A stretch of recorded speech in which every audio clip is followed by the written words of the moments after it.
Assalamu alaikum and welcome to the 17th episode in the Science and History series. This is the third and the last of the timekeeping series. We have done two already, and this is the third and the last one.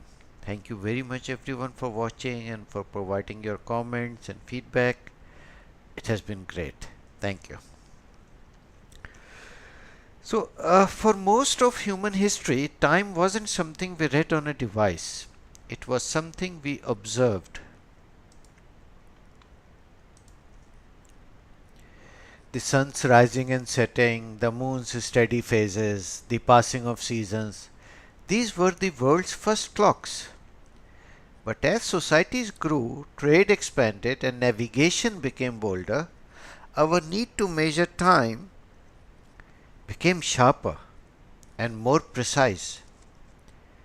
This is the story of how humanity moved from calendars to clocks, from sunlight to atomic vibrations, and in doing so, reshaped how we live, work, and connect. The earliest known devices for dividing the day were the Egyptian sundials.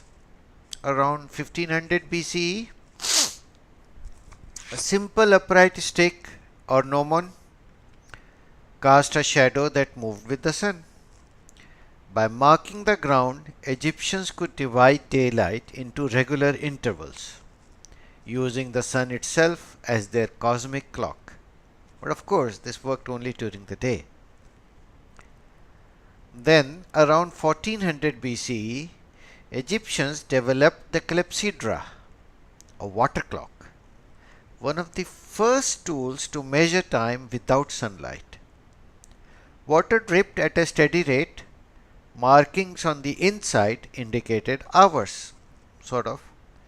The Greeks and Romans later refined these, adding floats and gears to improve accuracy. During the Islamic Golden Age, around 8 to 13th centuries BCE, CE, 8 from 8 till 13th century CE, scholars made remarkable contributions to timekeeping. They enhanced clepsydra, built astronomical water clocks, and developed mechanical automata that struck the hours. A standout example is Al-Jazri's castle clock, around 1206 CE, a complex machine combining flowing water, gears, and figures to display zodiac signs, solar and lunar orbits, and time. In mosques, the timekeepers, called muwaqqits, use these devices and precise astronomy to determine prayer times, pushing timekeeping to new levels well before Europe's mechanical clocks. Around 8th century CE, most possibly in Europe, the hourglass appeared. Its origin is uncertain, but its reliability, sand didn't freeze or evaporate, unlike water, made it invaluable on ships and in monasteries. By the 13th to 14th centuries CE, Europe saw the rise of mechanical tower clocks, weight driven with verge escapements. They were loud, communal, and slightly imprecise but revolutionary. Time was now built by humans. Later, Christian Huygens, I must be killing his name, but Christian Huygens, a Dutch mathematician, invented the pendulum clock in 1656, which slashed errors from hours to seconds, transforming accuracy. In the 18th century, navigation demanded precision. Determining longitude required knowing the exact time at a reference point, a challenge for ships. John Harrison, around 18th century, a self-taught English clockmaker, spent decades perfecting marine chronometers that stayed accurate at sea.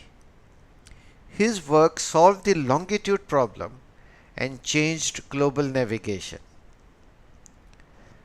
Different countries once used their own prime meridians. Example, Paris was France's reference.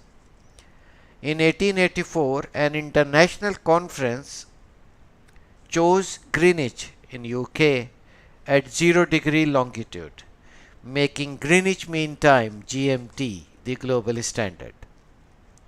With railways and telegraphs shrinking distances, standard time zones were introduced, each roughly 15 degrees apart. For the first time, humanity coordinated its clocks globally, not just locally. But the mathematical clocks had limits to precisions.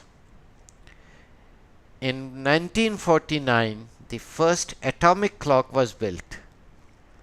By 1967, the second was officially redefined, not by Earth's rotation, but by, hold for it, 9,192,631,770 vibrations of the cesium-133 atom.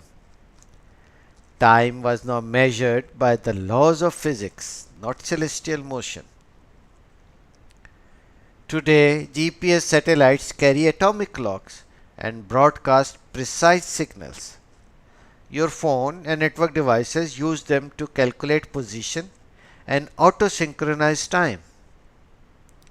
Coordinated Universal Time (UTC) now runs parallel to GMT, adding leap seconds to stay aligned with Earth's rotation. Manual time correction has become obsolete. Billions of devices all across the globe, from stock exchange to your digital watch to your computer to your car, everything now tick together in harmony, a global heartbeat. From sundials on Egyptian stones to water clocks in mosques, pendulums in European towers and atoms in labs, our timekeeping story reflects humanity's relentless quest for precision. Time, once read in the skies, is now kept in the tiniest structures of matter and shared across the globe at the speed of light. This completes the timekeeping series. Just as a small teaser to the next topic, I am tiny. I enable life on this planet. I am involved in a great global cycle in which I go through many transformations through evaporation, condensation, precipitation, and others. What am I? Thank you all very much for watching. Stay curious and Allah Hafiz.